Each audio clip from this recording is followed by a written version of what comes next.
आप सभी को नमस्कार। पिछले वीडियो में आपने रंगों का उपयोग और ब्रश का उपयोग और कलर करते वक्त क्या क्या प्रॉब्लम्स आती हैं उससे संबंधित आपने जानकारी प्राप्त की। अवश्य ही आप उसके बारे में समझ चुके होंगे और आपके सामने जो प्रॉब्लम आ रही थी उसका समाधान भी करने का प्रयास आप लोगों ने किया होगा। आज हम पेंटिंग में एक मुख्य जो तत्व है टेक्सचर्स, आपने देखा होगा रेखा, रंग, रूप, तान, पोत और अंतराल, ये चित्रकला के तत्व हैं। रेखा के बारे में आप जानते हैं, रंगों के बारे में आप जानते हैं, रूप का मीन्स आकार, फॉर्म जो पेंटिंग के अंदर आती है उसके बारे में आप जानते हैं। जैसे ये पत्तियां हैं, ये फॉर्म है, आकार है, रूप है, उसके बारे में जानते हैं। टोन के बारे में आप जानते होंगे। तान हिंदी में बोलते हैं, टोन इंग्लिश में बोलते हैं। टोन का मीन्स है लाइट और डार्क का इफेक्ट। और टेक्सचर्स और स्पेस ये है ही। और टेक्सचर्स के बारे में आज हम चर्चा करते हैं कि पेंटिंग के अंदर टेक्सचर्स की क्यों आवश्यकता होती है और टेक्सचर्स देने से पेंटिंग की क्या वैल्यू रहती है, या उसकी खूबसूरती या उसका कंपोजिशन में उसका क्या स्थान है, उस पर हम चर्चा करते हैं। देखिए, टेक्सचर्स एक तरीका का जो आपका पेंटिंग है, जो आपका संयोजन है, उसमें एक रिदम क्रिएट करने का काम करता है। अगर हम आर्ट की भाषा में कहें तो उसको एक रिदम या एक टेंशन, एक गति उत्पन्न करती है आइज के लिए। पिछले वीडियो में मैंने चर्चा की थी कि किसी भी पेंटिंग में आपको सबसे पहले फ्लैट कलर करना आना चाहिए और आपको फ्लैट कलर करना सीखना है आवश्यक रूप से। और जब आप फ्लैट कलर करना सीखते हैं तो उसके बाद नेक्स्ट हम आते हैं उस स्पेस में टेक्सचर्स देना। कैसे हम उस स्पेस में टेक्सचर देते हैं? फ्लैट कर दीजिए, करने के बाद आप उसमें टेक्सचर दीजिए। और टेक्सचर हमेशा उस स्पेस में आते हैं या तो उसी कलर जो ऑलरेडी आपने किया हुआ है उस कलर में या तो डार्क मिला के, और या फिर उसी कलर में वाइट या लाइट कलर मिला के उसकी टोन लाइट या डार्क। अगर स्पेस डार्क है तो उस पर थोड़ा लाइट कलर लेके टेक्सचर देंगे, और स्पेस लाइट है तो उसी कलर की टोन को थोड़ा डार्क करके उसमें टेक्सचर्स हम क्रिएट करेंगे।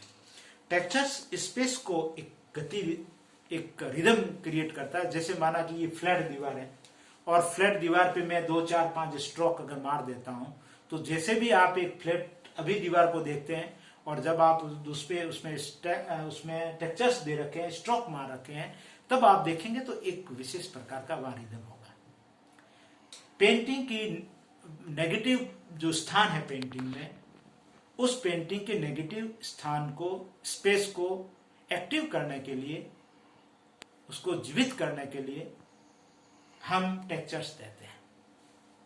देखिए, ये एक स्पेस है। मैं एक एग्जांपल के रूप में, बहुत सिंपल से एग्जांपल, ये समझिए आपके पेंटिंग का कोई एक पार्ट है।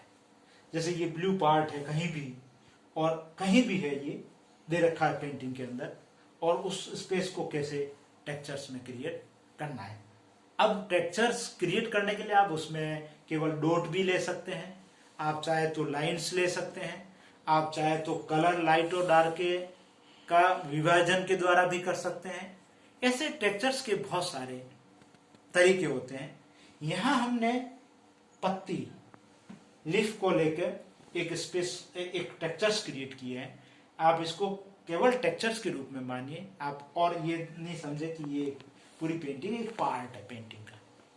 आप देखिए, अब यहाँ टेक्सचर्स में क्या होता है कि आप देख रहे हैं यहाँ खूब सारी पत्तियां हैं, और अगर मैं इस स्पेस को ढक देता हूं, केवल आप इतने स्पेस को देखेंगे, नीचे वाले स्पेस को, तो ये भरा हुआ सा है और इतना रिदम इसमें नहीं है क्योंकि टेक्सचर्स में फ्लो नहीं दे रखा है। आप देखिए, यहाँ खूब सारी लीफ है और फिर धीरे धीरे धीरे धीरे धीरे धीरे ये बिखरती हुई ऊपर की ओर जा रही है। तो यहाँ एक रिदम क्रिएट हुआ है।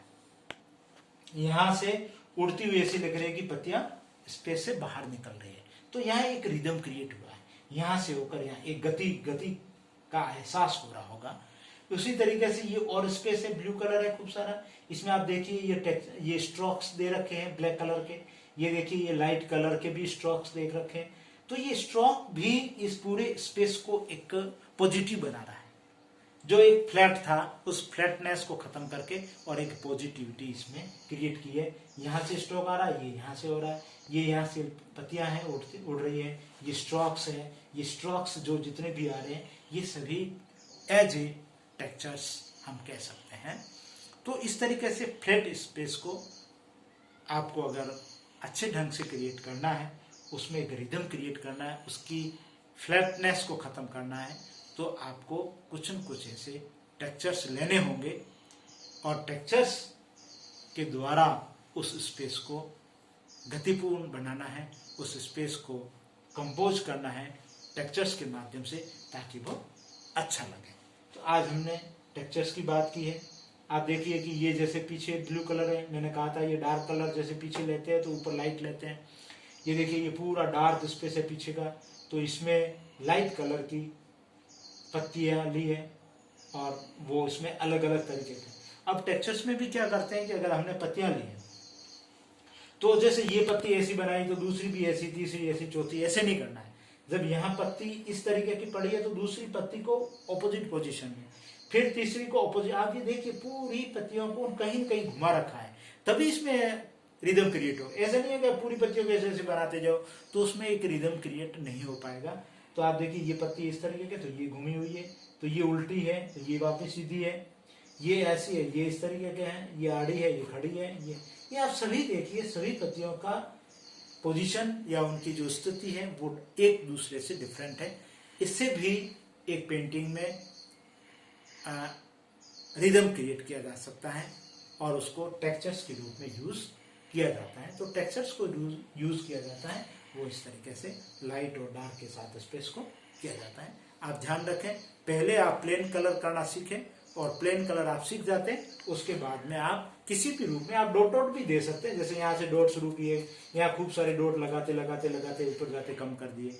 आप लाइंस भी खूब सारी दे सकते हैं, कहीं लाइट कहीं डार्क, ऐसे करके भी उसमें जो है टेक्सचर्स ला सकते हैं। आज टेक्सचर्स के बारे में बताएं, नेक्स्ट हम और भी जो है चित्रकला के तत्वों के बारे में भी और चर्चा करेंगे, उनका यूज किस तरीके से होता है। आप स्पेस को फ्लैट कलर करने के बाद आप टेक्सचर्स का यूज करेंगे तो ज़्यादा बेटर रहेगा। धन्यवाद।